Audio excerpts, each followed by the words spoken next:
All of us know people whose lives have been touched by tragedy, depression, and despair. I believe it's because we're disconnected and that there's a way back to connection, and that's what I'm here to talk about. Over 30 years ago, I listened to a program by Dr. Leo Buscaglia.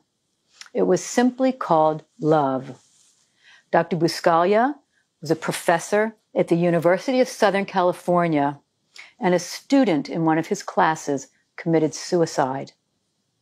It was devastating to him that someone could feel so alone and so disconnected, and that he hadn't known she was suffering, nor had others. He felt compelled to do something about it, and he began exploring the ideas of disconnectedness and the meaning of life, and after a lot of soul searching, started a non-credit course at USC called Love 1A, teaching the importance of human connection. Since college, I'd been searching to confirm my belief that love was the most important thing in life, that it was life. I'm one of those people always asking, who am I? Why am I here? What's the meaning of life? One semester, rather than going to one of my classes, I'd gone to an encounter group.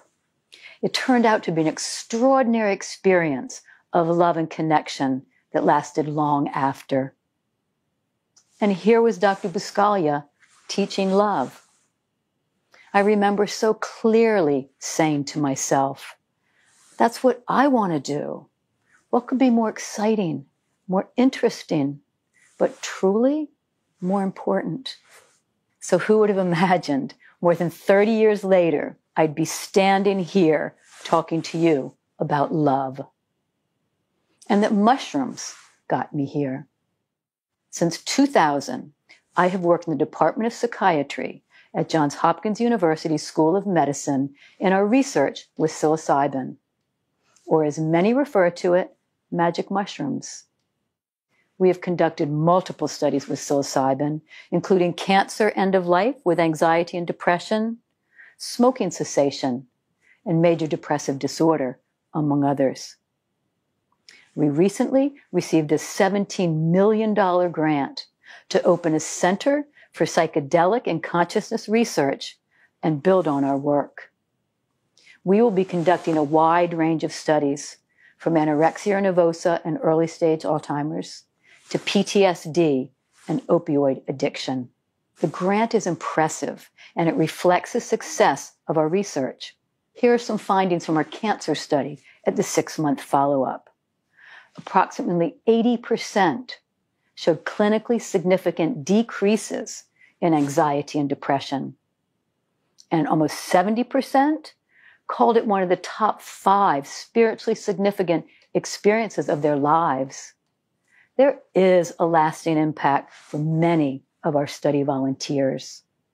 Our smoking cessation pilot study outcomes, although just 15 people, is unprecedented, more than double the average abstinent rates.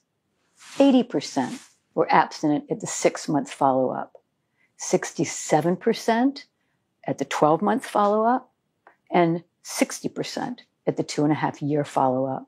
And preliminary results of our depression study at the 1-month follow-up, almost 70% of our 24 volunteers showed clinically significant improvement, and 50% full remission to normal. Depression is a vexing problem.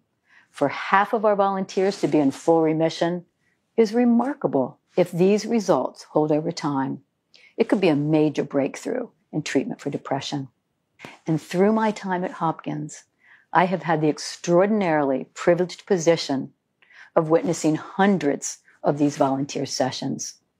And what I have seen emerge at the core of the experience is love and connection, a reconnecting to our true, authentic self. For many, these experiences gave voice to something unexpected, a realization that confirmed these beliefs. One volunteer said, "I was full of love and joy and connection. It was an awesome outpouring of love. It really struck me vividly that love is home. It is natural and present when obstacles are removed. Study volunteers come to us with a wide range of issues, and you've seen some of the measurable results of the psilocybin experience. I imagine some of you may think these results are unbelievable. It may even lead you to want to go out and try it on your own. But our studies are very different from recreational use with friends and at parties. That's one of the very reasons I'm giving this talk, because I believe that results like ours depend on good study design. Our studies are structured in 3 parts. The preparation meetings are where we begin to establish the relationship, the connection with our volunteers, which is essential to provide a safe environment that allows them to trust us, their guides, to give them the courage to be vulnerable and share very intimate parts of their lives without the fear of being rejected. I think we have all had the experience of speaking an undisclosed truth, of divulging something that was buried inside and feeling lighter after, like taking off a mask and revealing ourselves. Intimate conversation is one of the most important practices to assist in this self-disclosure. It's amazing how many times volunteers tell us that they've shared things they've never told anyone before. Sexual assault, wanting to leave their partner, lying, cheating. Some say it's the first time they've been fully seen. And almost all our volunteers tell us how valuable these meetings are. And one said, had it not been for the 2 experienced researchers in the room, I probably would have had a full-blown panic attack and lost the larger experience. Psilocybin is strong medicine. It can be overwhelming. Being prepared for the experience is critical. The preparation enables our volunteers to relax and let go into the second phase, the psilocybin session. When we are tense or blocked, we don't allow the flow. Being relaxed allows this expansion and access to states of consciousness that often bring about a mystical experience that most of our volunteers have endorsed. Mystical experiences are characterized by a transcendence of time and space, deeply felt positive mood, a sense of sacredness, and love and connection to all of life. But it's important to point out that not all our volunteers benefit from our studies, that you don't have to have a mystical experience to have a meaningful or transformative experience, and that these sessions are not always easy. In fact, they can be quite difficult. In preparation, we address possible difficulties, how to stay with them and navigate them during the session, and to see them as an important and meaningful part of the process. I have been witness to many volunteer sessions that were both difficult and had no mystical component at all, and yet were deeply meaningful and transformative. And this brings us back to love and connection. Study after study, volunteer after volunteer, session report after session report, I see the same themes emerge. We are love. The present moment is all there is. There's an interconnectedness to all of life and a deep-rooted knowingness of our true, authentic self. The psilocybin experience offers a means to reconnect to the present, our true nature, our authentic self, to love. One volunteer said this of his experience: it is a total connection with the universe.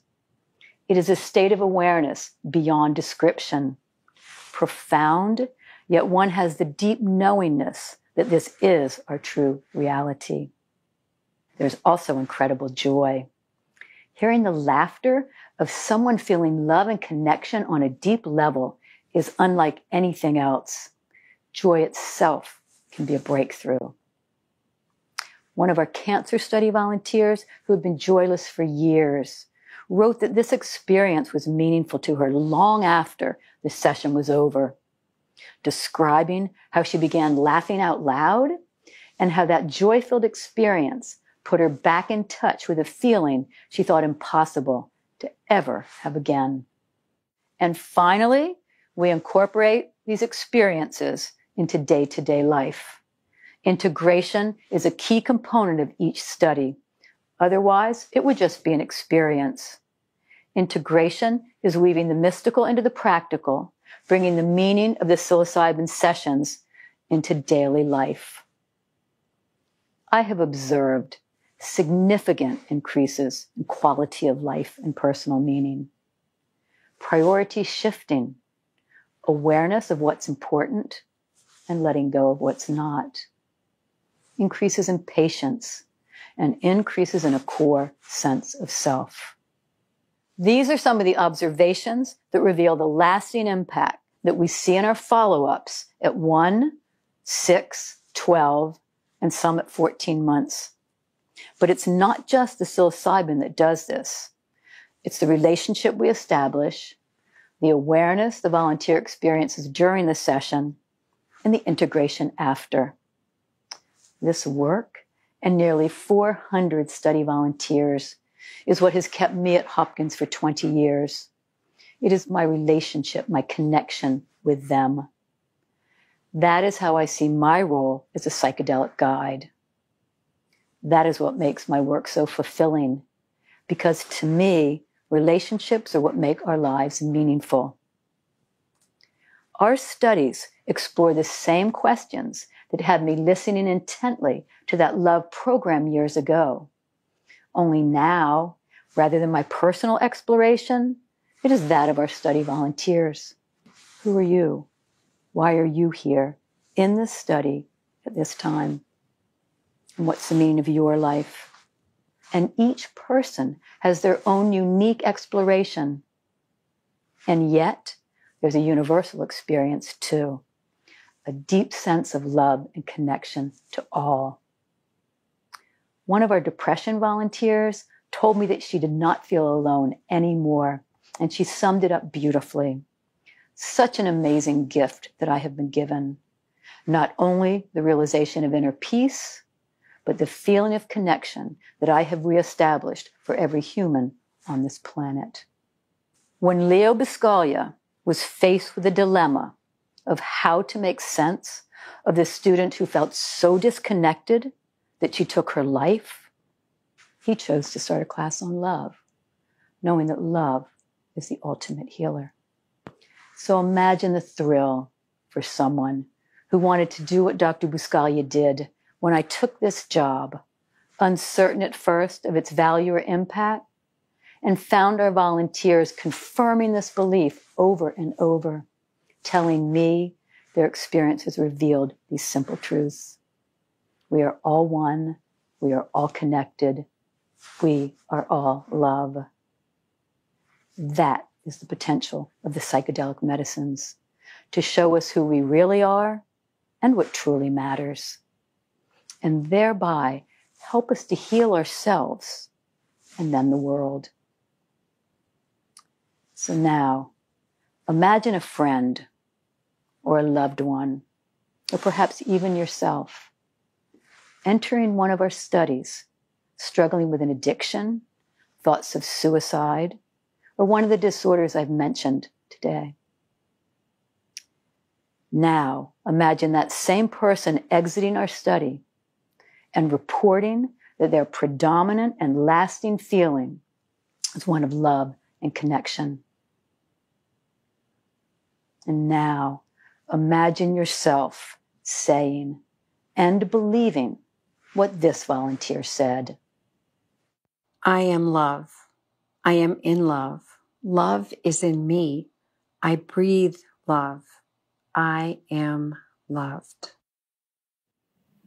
Thank you.